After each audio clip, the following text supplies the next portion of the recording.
दोस्तों आज सुबह के 4:30 हो गए हैं। हमने चिकमगलूर के लिए ट्रिप शुरू की है। हमारे सभी दोस्त भी साथ हैं। यह हमारा पहला नज़ारा है, यहाँ हम रुके हैं। इसके बाद मैं एक एक करके वीडियो शुरू करूंगा। चलिए देखते हैं, वीडियो में चलते हैं। हम कुल 7 सदस्य हैं, इसमें हमारे रत्नाकर भी साथ आए हैं। हमारे मयूर भाई हैं। मैं आगे वीडियो में दिखूंगा। बाय आपके एक्सप्लोरिंग बोसराज। सुबह के 4 बज रहे थे दोस्तों, बहुत बढ़िया है। लेकिन एक बुरी खबर है कि बहुत ट्रैफिक है। सुबह के समय ऐसा हो गया, आप कुछ कर नहीं सकते। रिफिलिंग करवाकर हमने आगे का सफर शुरू किया।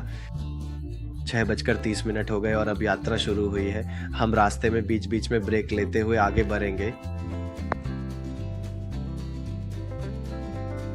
मौसम तो बहुत अच्छा है दोस्तों, कहीं कहीं धूप है तो कहीं ठंड है। बहुत अच्छा है, इसे एक अच्छा अनुभव कह सकते हैं।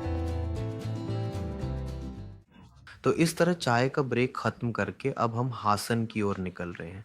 यहाँ एक स्टॉप लिया है। जिंदगी में आप जो कुछ भी करें अपने लिए करें, दूसरों के मकसद के लिए करें, तभी आप खुश रह पाएंगे। आप जो काम करते हैं उसमें भी संतुष्टि मिलेगी। ठीक है ना। फिर थोड़ी दूर जाने के बाद हमने एक ब्रेक लिया और थोड़ा रिलैक्स होकर अब हम हासन की ओर यात्रा कर रहे हैं। चलो दोस्तों, सैम वहां इंतजार कर रहा है। बसवराज, ठीक है भाई। एक और छोटे से ब्रेक के साथ हमने फिर से आगे का सफर शुरू किया। इनके साथ जाने में मुझे बहुत खुशी होती है। बात यह है कि सही मार्गदर्शन से हर कदम पर क्या करना है, यह सब पहले से ही तय होता है। इतने में हमें एक समस्या का सामना करना पड़ेगा दोस्तों। हासन में मेरे दोस्त गिरीश की बाइक का फ्यूज ODDH गया था, यानी सेल्फ स्टार्ट वाला फ्यूज खराब हो गया था। उसे हमारे रत्नाकर ने ढूंढ निकाला और उसे कैसे बदलना है यह भी उसे पहले से पता था। वह एक्स्ट्रा फ्यूज भी साथ लाया था, उसे सब पता है। वाहन के बारे में सब कुछ, हार्नेस के बारे में सब कुछ वही डिजाइन करता है। गाइस, श्रेयस ब्रो, ये इन्हीं का है ब्रो। गोप्रो इन्हीं का है। तो इस तरह हासन में हम आहार कट्टी नाम के एक रेस्टोरेंट में आए। ये बहुत अच्छा है, इसका एम्बियंस तो सुपर है, ऐसा कह सकते हैं। हमने सारा नाश्ता ऑन ऑर्डर कर लिया। किसी ने इडली डोसा पूरी जो चाहिए था वो ऑन ऑर्डर किया और मैंने एक इडली और डोसा ऑन ऑर्डर किया। नाश्ता खत्म करके अब सीधा बेलूर जाना है। हाय ब्रो, मयूर ब्रो, हाय हाय सबको हाय। इसके बाद अब सीधा बेलूर जाना है। तो हमारा नाश्ता खत्म हो गया है और अब हम अपनी अगली यात्रा शुरू कर रहे हैं। बेलूर जा रहे हैं, मैप के अनुसार ही आगे बढ़ रहे हैं। थोड़ी दूर जाने के बाद हमें बेलूर के पास योगाची डैम नाम की एक जगह मिलती है, उसे देखकर फिर आगे बढ़ेंगे। यहाँ असल में अंदर जाने की अनुमति नहीं है, मैं इसे बाहर से रिकॉर्ड कर रहा हूँ। मैं असल में पूरा दिखाना चाहता था, बस एक क्लिप ही डाली है। देखिए पूरा पानी भरा है। ठीक है, मुझे लगता है यहाँ पाबंदी है, अंदर आम जनता को आने की अनुमति नहीं है, ऐसा बोर्ड लगा है। नज़ारा बहुत ही बढ़िया है दोस्तों। थोड़ी देर और सफ़र करने के बाद हम बेलूर पहुंच गए हैं। मंदिर अभी थोड़ी ही दूर है।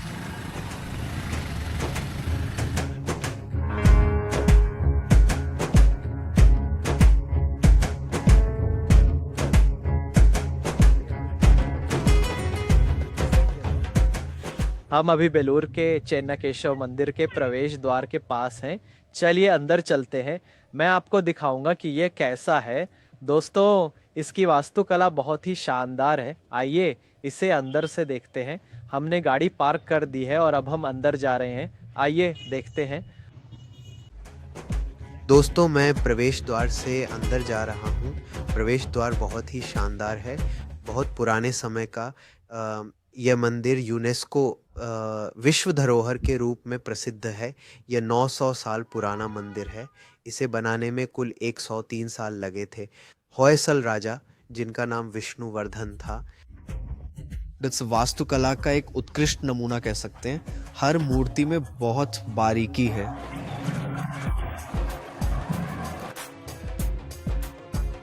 देखिए एंट्रेंस पर एक काफी खुली जगह है। इस मंदिर की वास्तुकला बहुत खास है, इसे तारे के आकार में बनाया गया है। हर एक मूर्ति में मानो जान डाल दी गई हो। ऐसी कल्पना इसमें है। देखिए, हर बारीकी को उकेरा गया है, बिना किसी मशीन, बिना किसी ड्रिलिंग टूल और सीएनसी टूल के। आजकल ऐसी वास्तुकला का निर्माण करना नामुमकिन है। आज की पीढ़ी में 2026 में ऐसी वास्तुकला बनाना बिल्कुल नामुमकिन है। देखिए, हर बारीकी में एक जान सी आ जाती है। ये बहुत यथार्थवादी और अद्भुत है, हर एक छोटी छोटी डिटेलिंग।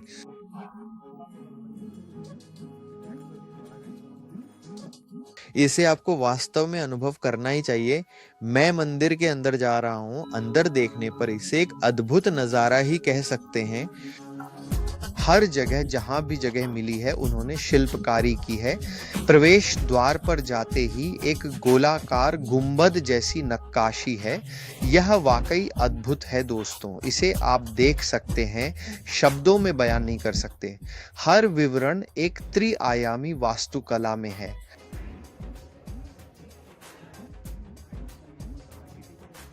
दोस्तों, यह एक मंदिर है जो 103 साल बाद पूरी तरह से बनकर तैयार हुआ था।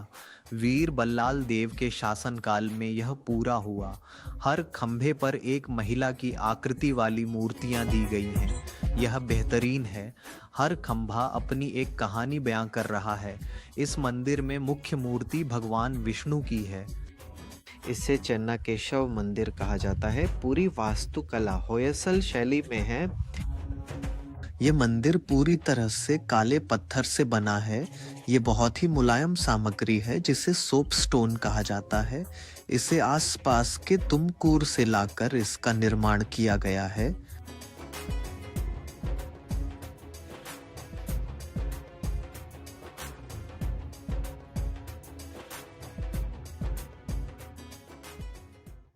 दोस्तों, केस्टिंग दातेंटी की इस मंदिर का निर्माण कुछ इस तरह से किया गया है कि प्रवेश और निकास अलग अलग हैं। हम सामने से प्रवेश करते हैं और बाईं ओर से बाहर निकलते हैं।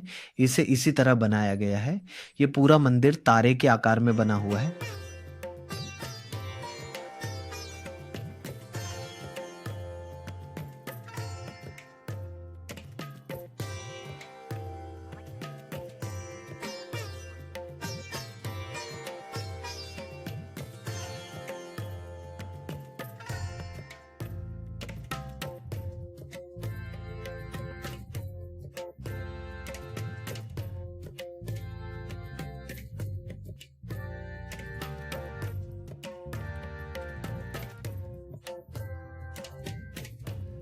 तो इस तरह अंदर दर्शन करके हम बाहर आ गए हैं। यहाँ वीडियो पर कोई खास पाबंदी नहीं है, लेकिन दोस्तों मैं सब कुछ कवर करने की कोशिश करूंगा। इसे एक बेहतरीन नज़ारा कह सकते हैं। यहाँ देखिए, इसकी वास्तुकला वाकई अद्भुत है। सुपर दोस्तों, आपको एक बार तो इसे जरूर देखना चाहिए। लगभग सभी कर्नाटक वासियों ने इसे देखा ही होगा। ऐसे सुपर कह सकते हैं। 900 साल हो गए हैं दोस्तों। आज भी ये एक अद्भुत वास्तुकला है और ये वर्ल्ड हेरिटेज भी है। अभी हम पेट्रोल भरवा रहे हैं। नयन पेट्रोल बैंक आ गए हैं दोस्तों। अब हम आगे चारमाड़ी घाट के घाट सेक्शन रोड से जाएंगे। तो उसमें रिफिल करवाकर अब अगली यात्रा शुरू कर रहे हैं। देख, कुल 7 गाड़ी आई हैं। सब रिफिल करवाकर अब आगे की यात्रा करेंगे। गुरु, क्या हुआ था कि 5 मिनट बारिश होती है, 5 मिनट धूप निकलती है। इस मौसम का तो कुछ कह ही नहीं सकते, बिल्कुल अलग अलग तरह का हो गया है। यहाँ एक और ट्विस्ट ये है कि हमारा रत्नाकर जाकर दूसरों से ही पूछ रहा है कि चारमढ़ी घाट कैसे जाना है। उसे कन्नड़ नहीं आ रही है। देखिए कहाँ जाना है। घाट घाट घाट सीधे सीधे सीधे जाकर बाएं मुद्दे, वहाँ एक सर्कल है। किसे घाट जाना है? हाँ किसे? कौन सा घाट? चामुंडी घाट। नाम तो सुनो। हाँ चामुंडी घाट। सीधे जाकर वहाँ एक सर्कल है, बाएं मुद्दे, सीधे एक ही रास्ता है। कितने किलोमीटर सीधे? यहाँ से 20 किलोमीटर। 20 किलोमीटर। हाँ सर्कल है, सर्कल। अच्छा हाँ, इस सर्कल से बाएं मुड़िए। हाँ सीधे जाकर सर्कल है, बाएं मुड़िए। ठीक है, धन्यवाद भाई।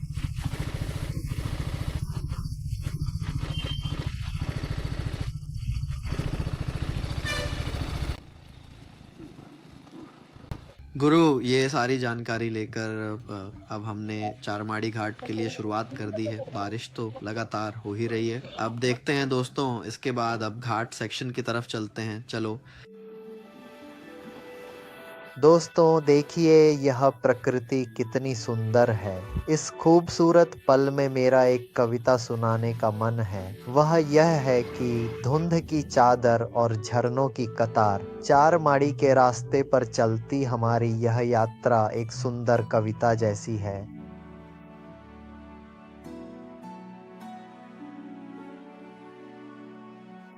इस तरह हम चारमाड़ी घाट से होते हुए अब अगली जगह देवरमने जा रहे हैं। देवरमने यहाँ से 70 किलोमीटर दूर है। उसे भी एक बेहतरीन जगह कह सकते हैं। देखते हैं, अगर मौसम अच्छा रहा तो आपको सब कुछ दिखाई देगा, वरना कोहरा हुआ तो शायद ही कुछ दिखे। देखते हैं दोस्तों ये राइड बहुत ही शानदार है। मैंने सोचा था कि बाइक पर राइड करना बहुत खतरनाक होगा, लेकिन ये बहुत ही शांतिपूर्ण और बेहतरीन है। बस कोई समस्या ना आए तो ठीक है, वरना दिक्कत हो सकती है। दोस्तों, हम देवरामाने के काफी करीब आ चुके हैं। देखते हैं आगे क्या होता है। दोस्तों, यह इतना मुश्किल है कि हमें यह जगह मिल ही नहीं रही है। यह एक अलग अनुभव है। जीवन में एक बार तो यहाँ जरूर आना चाहिए, खासकर मानसून के दौरान। गाइस, हमारे दोस्त पूरी तरह से बादलों में खो गए हैं। सच में यह अंधेरा रास्ता बिल्कुल दिखाई नहीं दे रहा है। कितना घना है दोस्तों, इसे देखिए, ये नीचे की तरफ जा रहा है। अभी हमारी हालत ये है कि मेरे दोस्त मुझे छोड़कर चले गए हैं। ये जगह कौन सी है, कुछ समझ ही नहीं आ रहा। इंटरनेट भी काम नहीं कर रहा है, टावर ही नहीं है दोस्तों। बहुत ये जगह देखने में बिल्कुल स्वर्ग जैसी है। इस लाइटिंग में तो कुछ भी नहीं दिख रहा। मेरा दोस्त और मैं यहाँ इंतजार कर रहे हैं। बहुत टेंशन हो रही है दोस्तों। क्या लेफ्ट जाना है? हाँ, सीधे। भाई हम सब खो गए हैं। मैं रो रहा हूँ, मुझे कुछ समझ नहीं आ रहा। दोस्तों हुआ ये था कि असल में मेरे दोस्त सब आगे निकल गए हैं, हम बस पीछे रह गए हैं। सिर्फ हमारी बाइक है। हम थोड़ा रास्ता भटक गए हैं। गूगल मैप्स भी नहीं दिखा रहा है, यहाँ जियो का टावर भी नहीं आ रहा है। ये अनुभव वाकई में लाजवाब है। भाई एकदम मस्त है, सीन तो एक्सीलेंट है। अब हम भगवान के घर जा रहे हैं, हाई क्लास।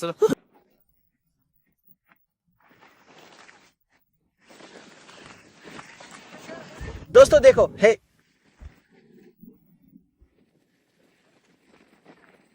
Samamas.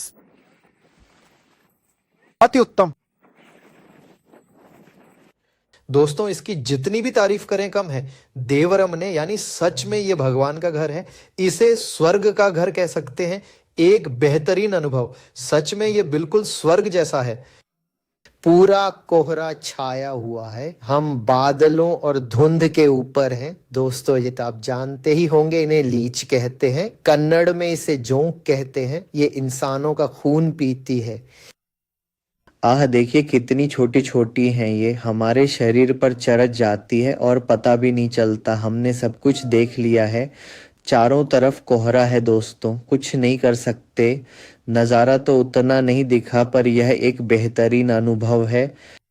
इसे स्वर्ग ही कह सकते हैं। इसे ईश्वर का घर यानी जहाँ भगवान रहते हैं वो भी कह सकते हैं। इसमें कोई बुराई नहीं है। अगर हम नीचे जाएंगे तो देवरमने मंदिर मिलेगा, वही काल भैरवेश्वर है। चलिए दोस्तों देखते हैं, वहाँ चलते हैं।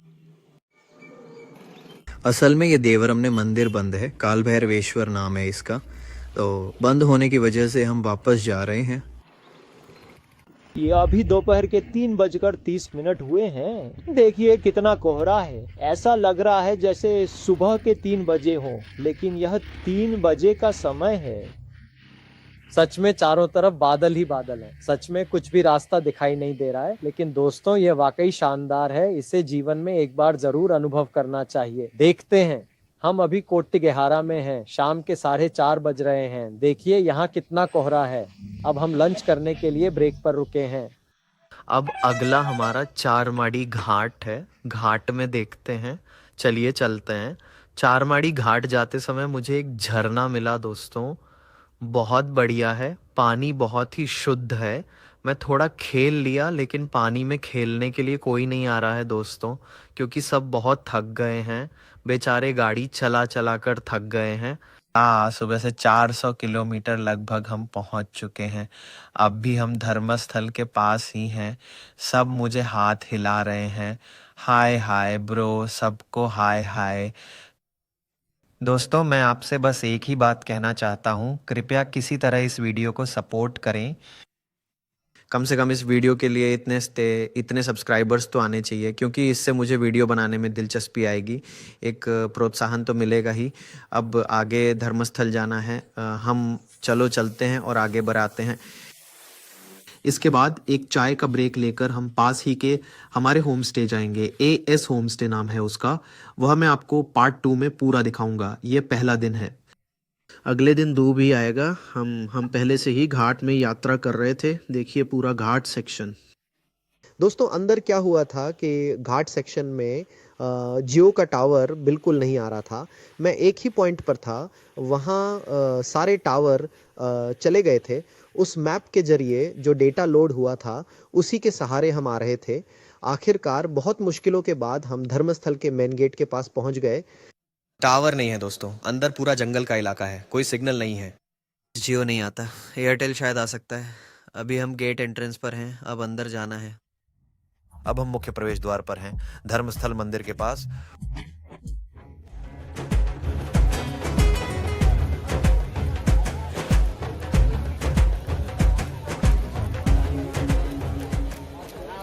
अभी दर्शन करके मैं सीधे डाइनिंग हॉल जा रहा हूँ प्रसाद लेने के लिए। यहाँ बहुत भीड़ है दोस्तों, देखिए कितने लोग हैं। कोई वीडियो नहीं बना रहा है, पर मैंने अकेले अंदर इसे कैप्चर किया है। देखिए, मैं मंदिर के अंदर 8:30 पर आया था। बस 2 मिनट में दर्शन हो गए, मंजूनाथ के दर्शन और प्रसाद लेने के बाद अब मैं वापस अपने होम स्टे जा रहा हूँ।